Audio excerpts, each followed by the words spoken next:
For anybody wondering why I'm wearing a hat in the rest of the video, this is why.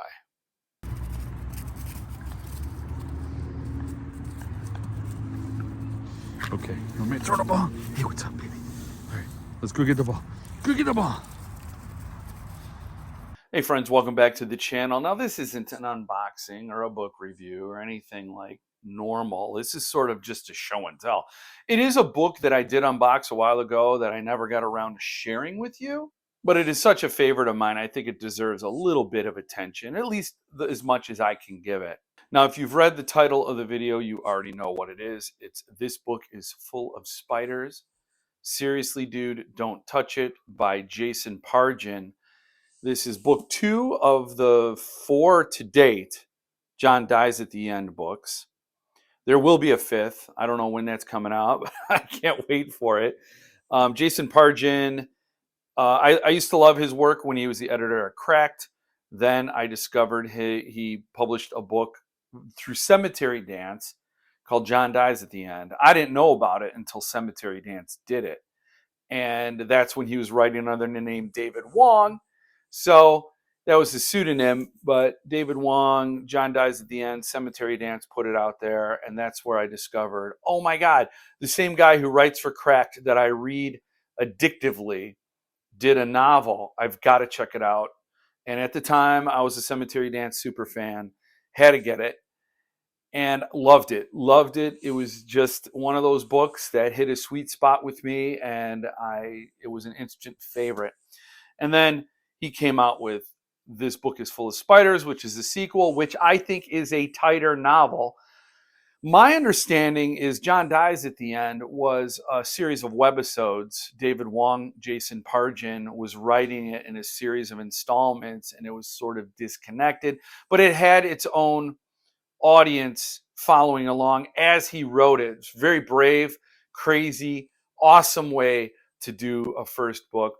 And then when he published it, it went all those webisodes. This is my understanding. I could be totally wrong. Went together and formed that book, which still had some edges maybe that need to be polished off a little bit. But, you know, I loved it. I thought it was stellar. And then this book came out, and I thought this was more focused and more streamlined and even better than John Dies at the End. And so I was really, I think this is still my favorite book to date in this series.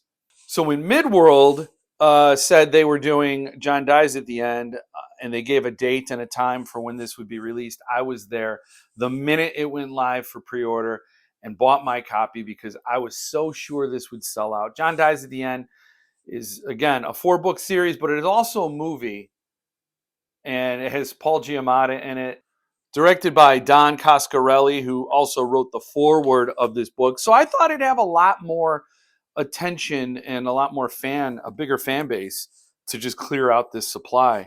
After all, there were only 500 available copies. And at the time, I heard rumors, or it was kind of put out there, that Midworld may be doing the other books in this series. And then they did this one, but man, did they do this one.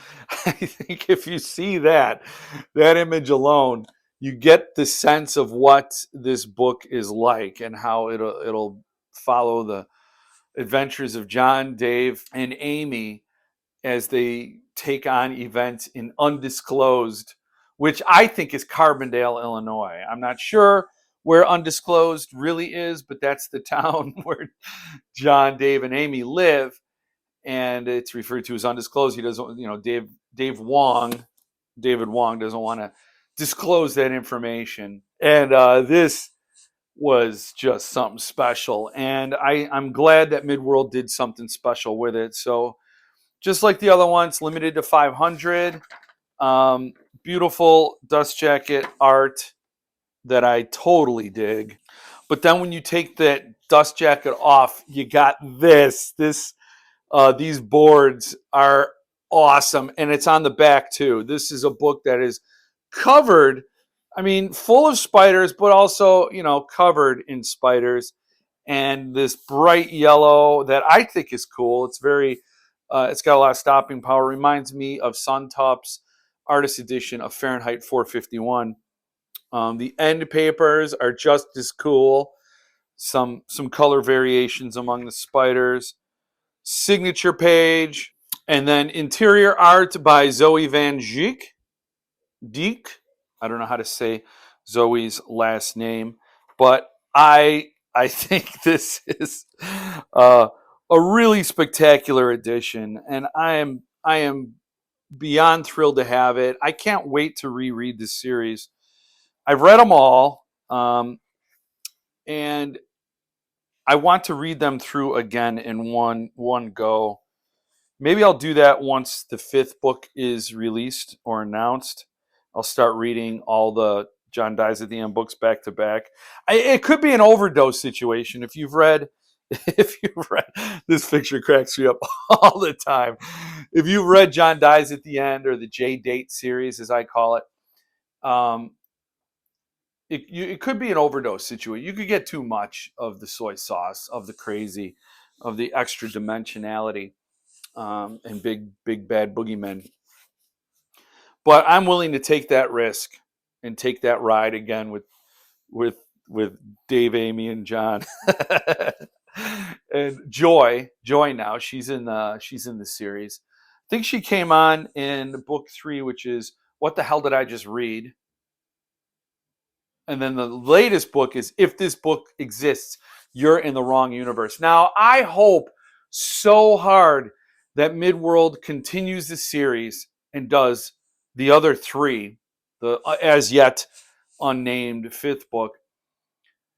But I really do worry about that because both This Book Is Full of Spiders and John Dies at the End are both still available.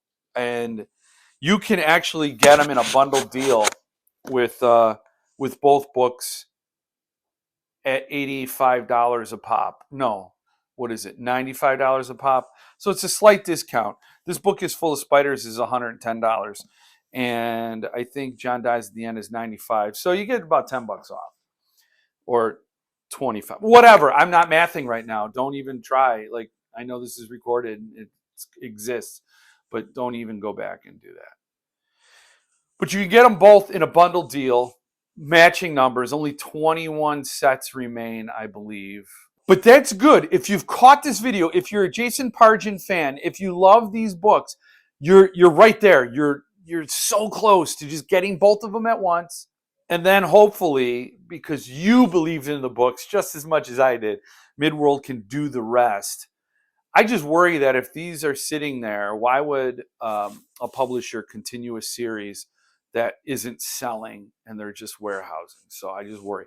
I will say, honestly, Travis, if you're watching this, I went to look for your website. I just did a straight up Google search because I don't have Midworld Press bookmarked.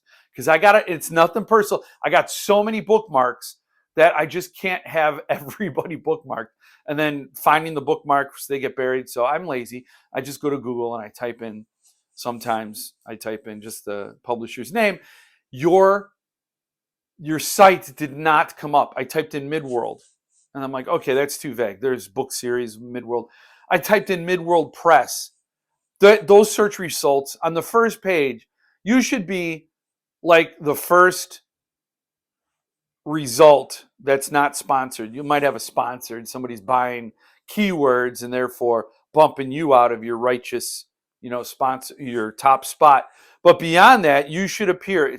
Google should say, oh, if you type in Midworld Press, you're probably looking for this press out of Tulsa, Oklahoma. Here you go. Boom. There you go, Jeff. That's where you want to go. Didn't appear. And then I typed in Midworld Press Jason Pargin. And then I got a result, but it was way down the page. So Travis, I don't know who you got to talk to, but work on that SEO so it's easier to find. I'm going to link right to it in this description. So anybody who's interested in getting these books can just go right into my description and bam, you're there.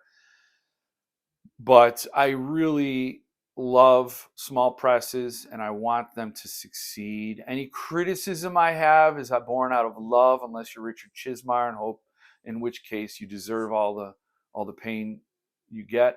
But all the other presses, like, seriously, I'm rooting for you. I really want you to stick around. You do great work. You did two of my favorite books in glorious fashion. I'd love to see the rest of them. Selfishly, yes. I mean, I'm motivated by selfish desires to get these books. I'd also love to see, Travis, I'd love to see you do, if I'm starting to worry about this Black Box of Doom. That's Jason Pargin's latest book, which was just spectacular. So work on that SEO. I'll work on letting people know about these great books. I'm sure I did an unboxing for John Dies at the End before. You can go check that out. I don't know if I did a book review of it. Maybe I should. Maybe I will. I don't know. Maybe I'll do a book series review. I feel better telling you about this book because it was sitting there. There's also it came with, in the unboxing, it came with this little postcard talking about the Beekeeper's Apprentice. I know nothing about it, but I do get the sense that it's kind of a big deal to maybe somebody's picking up on these pheromones, the Beekeeper's Apprentice. So go check out Midworld. Even if you don't want John Dies at the End, there's a lot of great books there. I've heard great stuff about the titles he picks, but I can personally vouch for the J-Date series. Jason Pargin, David Wong, such great stuff. Go check that out, and I'll do some photos at the end. And I might just start reading this book because now that I'm looking at it, I'm like, I got to read these again because it's just so much fun. But thank you for joining me this time. I hope to see you again next time. And in the meantime, stay frosty.